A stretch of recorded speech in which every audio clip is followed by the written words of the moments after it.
Fala pessoal, tudo bem com vocês? No vídeo de hoje a gente vai montar um desenho experimental fictício e a ideia aqui é responder a seguinte pergunta: qual o impacto das vias de administração no efeito farmacológico de um determinado fármaco? O que vocês acham? Se eu pegar o mesmo fármaco, na mesma dose, no mesmo organismo e alterar as vias de administração, o que será que acontece com o efeito? Vamos dar uma olhadinha? Bora lá para o vídeo!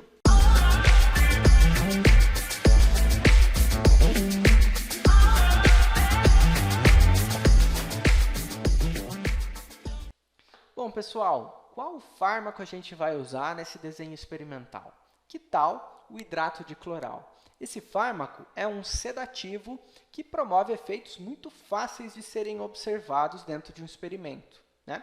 Então, quando ele é administrado por alguma via de administração, o que ele tem que fazer? Ele tem que chegar lá no sistema nervoso central. Ele chega ali, né? Ele vai ativar uma via que deprime o sistema nervoso central. Conforme o número de moléculas aumenta, maior será a depressão do sistema nervoso, certo?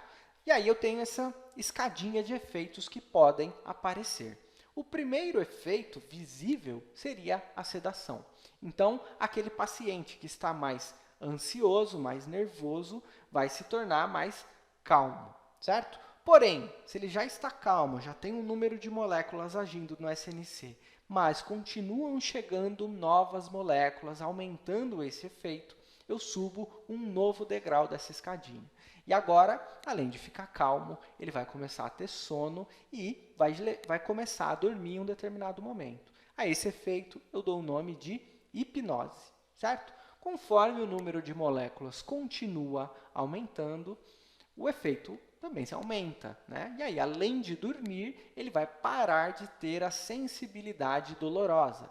Esse efeito a gente dá o nome de anestesia geral, certo? Então, esses três efeitos têm interesse na prática clínica: tratamento da ansiedade, tratamento da insônia e a realização de uma anestesia geral para um procedimento cirúrgico, certo? Porém, se o número de moléculas continua chegando ao sistema nervoso central, depois que o paciente já está anestesiado, efeitos depressivos vão continuar aparecendo. Só que daqui para frente são efeitos que a gente não quer na prática clínica. Então, a depressão ela pode se tornar tão intensa que o paciente pode ter funções fisiológicas importantes suprimidas, como, por exemplo, a respiração. E ele pode entrar em depressão respiratória. Daí para cima, a gente fala que esse paciente está em coma, né? E o coma pode, quando não observado por uma equipe médica com equipamentos adequados, pode levar o paciente à morte. Então, esse é o perfil de fármaco que a gente quer. A gente consegue observar todos esses efeitos de forma muito simples e fácil. Por isso que a gente escolheu o hidrato de cloral nesse desenho experimental. Agora que escolhemos o fármaco, vamos definir uma dose segura para esse fármaco. O hidrato de cloral é recomendado para ser administrado em roedores na dose de 300 mg por quilo. Então, é essa dose que a gente vai usar, porque assim a gente garante que os animais não terão depressão respiratória e estarão seguros ao longo de todo o experimento. Vamos, então, definir agora os grupos experimentais. Como padrão comparativo, a gente vai trabalhar com um grupo controle, que não vai receber hidrato de cloral. Ele vai receber somente o veículo da solução de hidrato de cloral, que é água, certo? Então, a gente vai administrar água nesses animais. Como o processo de administração pode gerar ansiedade nos animais, esse grupo controle receberá a água pelas 3 vias. Então, o grupo controle é formado por 6 animais. 2 desses 6 receberá a água por via oral, 2 desses 6 receberá a água por via subcutânea e os outros 2 receberá a água por via intraperitoneal, formando assim o grupo controle, certo? Os próximos 3 grupos serão grupos experimentais e eles receberão hidrato de cloral na dose de 300 mg por quilo. O primeiro grupo experimental receberá o fármaco pela via oral, o segundo pela via subcutânea e o terceiro pela via intraperitoneal. Assim, observaremos os 4 grupos e compararemos os efeitos, né? Qual via será que terá o efeito mais intenso? Já que todos os grupos aí possuem as mesmas variáveis. A única diferença são as vias de administração. O que vocês acham? Vamos dar uma olhadinha? Mas como faremos a observação dos efeitos sedativos? Bom, os animais receberão as administrações de acordo com cada grupo que ele pertence individualmente. E logo após a administração, serão colocados em uma caixa de observação. Eles vão ficar ali naquela caixa por 5 minutos. E aí a gente vai observar e contar o número de quadrados percorridos por cada animal. Como é a primeira vez que esses animais estão entrando nessa caixa, a hora que ele cair ali dentro, ele vai se sentir ansioso, certo? Assim, a gente vai poder ter uma ideia do efeito sedativo dos grupos tratados, né? Já que a gente pode comparar o número de quadrados percorridos pelos animais tratados com o número de quadrados percorridos pelos animais controle. É uma forma numérica e bem simples de avaliar esse efeito, não é? Além da sedação, nós também vamos avaliar a hipnose e a anestesia geral. Lembra? Como é que a gente vai saber se o animal dormiu ou se ele está anestesiado? Bom, caso, durante os 5 minutos de observação, o animal fique imóvel, a gente vai estimular ele, né? Virando ele de barriga para cima. Caso, depois de ser virado, ele permaneça nessa posição, vamos considerar que ele está dormindo. Ah, professor, mas é só olhar se ele está com o olho fechado. Não, porque roedores não possuem pálpebra. Não vai dar para saber se ele dormiu ou se ele está ali, só quietinho, né? Então, se ele ficar de barriga para cima, ele está dormindo, certo? Agora, se ele está dormindo, será que ele está anestesiado? Para saber se ele está anestesiado, nós vamos fazer uma leve pressão na ponta da cauda desses animais. Como essa região é muito sensível, caso ele sinta um pouquinho de dor, ele vai se mexer, vai tirar a cauda daquele lugar, vai se incomodar, certo? Caso ele não se incomode, a gente vai considerar que esse animal está anestesiado, certo? Vamos dar uma olhadinha nos resultados desse nosso experimento? Estes são os resultados obtidos com o grupo controle, aquele que recebeu somente a água por diferentes vias de administração.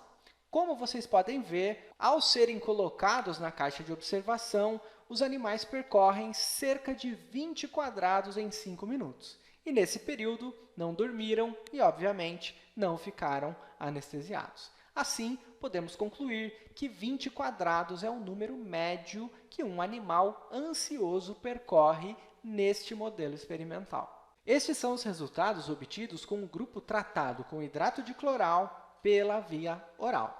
Perceba que eles andaram aí um número menor de quadrados, né? Em média, os animais andaram 12 quadrados. Ou seja, esses animais estão levemente sedados. Porém, a observação ao longo desses 5 minutos não mostrou que eles dormiram, muito menos ficaram anestesiados. Estes são os resultados obtidos com o grupo tratado com hidrato de cloral pela via subcutânea.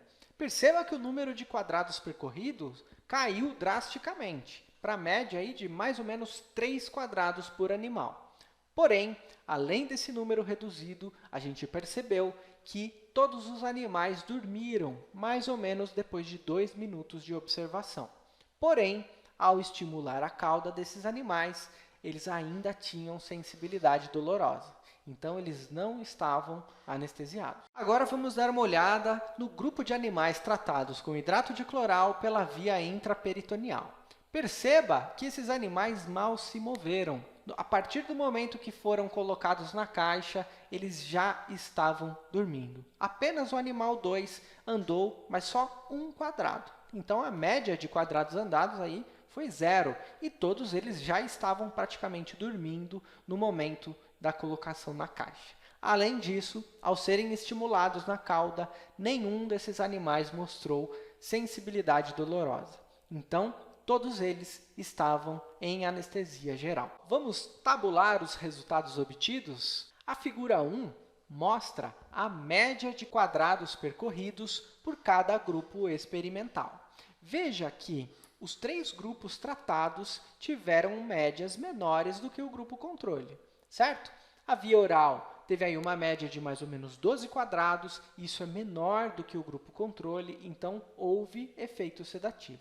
A via subcutânea, a média é ainda menor, apenas 3 quadrados. E a via intraperitoneal, esse número chegou muito próximo de 0. O que a gente conclui disso? A via de administração interfere na intensidade do efeito sedativo, sendo que a via intraperitoneal promove o efeito mais intenso, seguida pela via subcutânea e, enfim, pela via oral, que tem um menor efeito, mas esse efeito ainda é existente.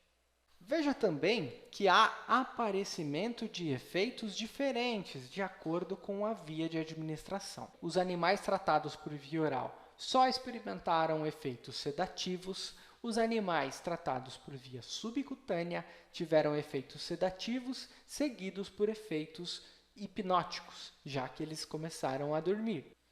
Já os animais tratados por via intraperitoneal praticamente não sentiram efeitos sedativos, já que logo no primeiro momento da observação foi notado que eles estavam dormindo. Além disso, após observação da sensibilidade dolorosa, percebeu-se que estes animais estavam anestesiados. Vamos tentar entender por que há diferença na intensidade do efeito e até mesmo aparecimento de efeitos diferentes. Vamos começar pela via oral.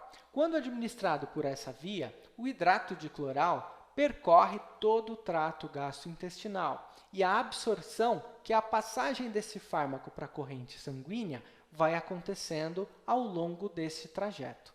Neste caminho, diversos fatores podem reduzir a absorção.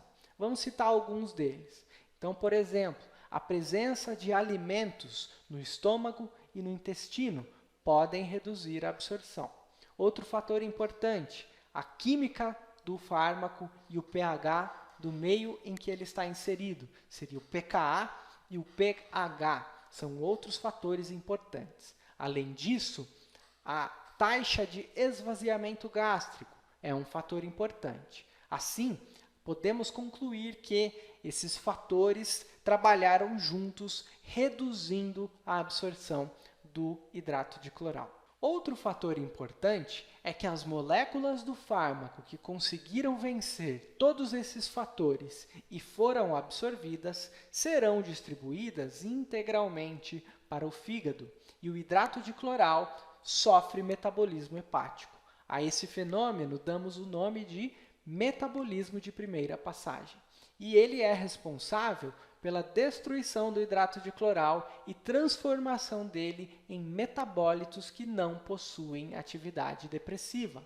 Assim, o número de moléculas que já era baixo é absorvido, é metabolizado e só uma pequena parte disso e fica livre para ser distribuída para todos os órgãos do nosso corpo, incluindo o sistema nervoso central. Assim, o número de moléculas que efetivamente ficam livres para a chegada até o sistema nervoso central é baixo e elas ainda têm uma nova barreira a ser enfrentada, que é a barreira hematoencefálica.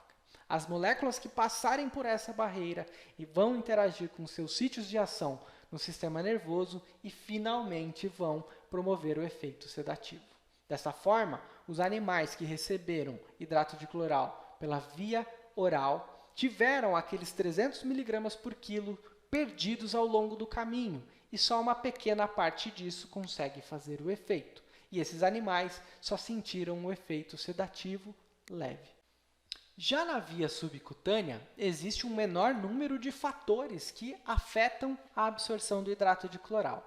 Uma agulha é administrada, vence a camada epitelial da nossa pele e leva o hidrato de cloral até a camada subcutânea, que é aquela gordura que nós temos abaixo da pele. Ali, o hidrato de cloral encontra um tecido ricamente vascularizado e começa a ser absorvido, né? Poucos fatores interferem nesse fenômeno, certo? Além disso, após a absorção, essas moléculas são distribuídas de forma igual para todo o nosso organismo, a favor do fluxo sanguíneo. É diferente do que acontece na via oral, em que a distribuição direciona obrigatoriamente todas essas moléculas para o fígado. Na via subcutânea, isso não acontece. As moléculas se distribuem pelo nosso corpo, incluindo o sistema nervoso central. Assim, o número de moléculas que chega até a barreira encefálica é maior e isso acontece mais rapidamente. A probabilidade dessas moléculas vencerem a barreira e chegarem até o sítio de ação também é maior. Assim, observamos um efeito sedativo mais intenso e o aparecimento do efeito hipnótico, diferente do que aconteceu na via oral. Assim como na via subcutânea, a via intraperitoneal apresenta um número menor de fatores que limitam a absorção. Só que, nessa via, o número de vasos sanguíneos e capilares compatíveis com a absorção do hidrato de cloral é muito mais intensa. Isso acontece porque o hidrato de cloral é levado com a agulha até a cavidade peritoneal. Essa cavidade armazena órgãos fundamentais para a nossa vida.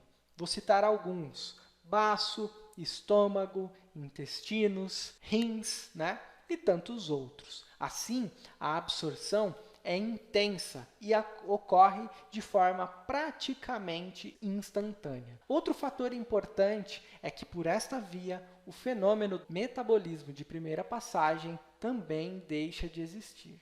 Assim, o número de moléculas que chega até a barreira hematoencefálica é muito alto e acontece de forma rápida, praticamente instantânea. Desta forma, o efeito é intenso e o animal mal sente o efeito sedativo. Já entra em estado de hipnose praticamente instantaneamente.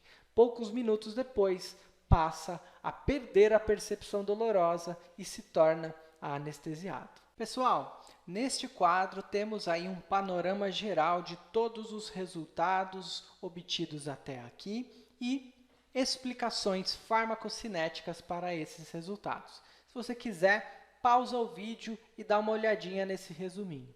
Bom, pessoal, com esse experimento, podemos concluir que as vias de administração são muito importantes e podem gerar efeitos maiores ou menores, dependendo do fármaco e a situação. Na prática clínica, isso é muito importante. Profissionais da saúde devem se ater a sempre realizar as técnicas de administração de forma correta, pois errar na técnica pode gerar a administração de um fármaco por uma via não desejada. Além disso, usuários de medicamentos não podem alterar as vias de administração por conta própria. Devem se ater sempre ao que foi prescrito ou indicado. Bom, gente, o que vocês acharam do vídeo? Espero que vocês tenham gostado, mas tenho certeza que alguns de vocês ficaram com dúvidas aí ao longo do vídeo, porque eu passei por vários conceitos sem explicar eles profundamente. Por exemplo, na farmacocinética, na parte de absorção, qual a importância do esvaziamento gástrico na absorção de um fármaco? O que é pKa e pH do meio? Como pode ocorrer a interação entre um fármaco administrado por via oral e um alimento presente no estômago? Além disso, você conhece bem o metabolismo de primeira passagem, conhece bem a barreira hematoencefálica? Todos esses são temas interessantes e muito importantes para todos os apaixonados pela farmacologia e profissionais da saúde em geral. Querem saber mais sobre esses assuntos? Deixa um comentário. Vai ser um prazer gravar as próximas videoaulas de acordo com o interesse de vocês que são os inscritos, tá bom? Um grande abraço e até o próximo vídeo.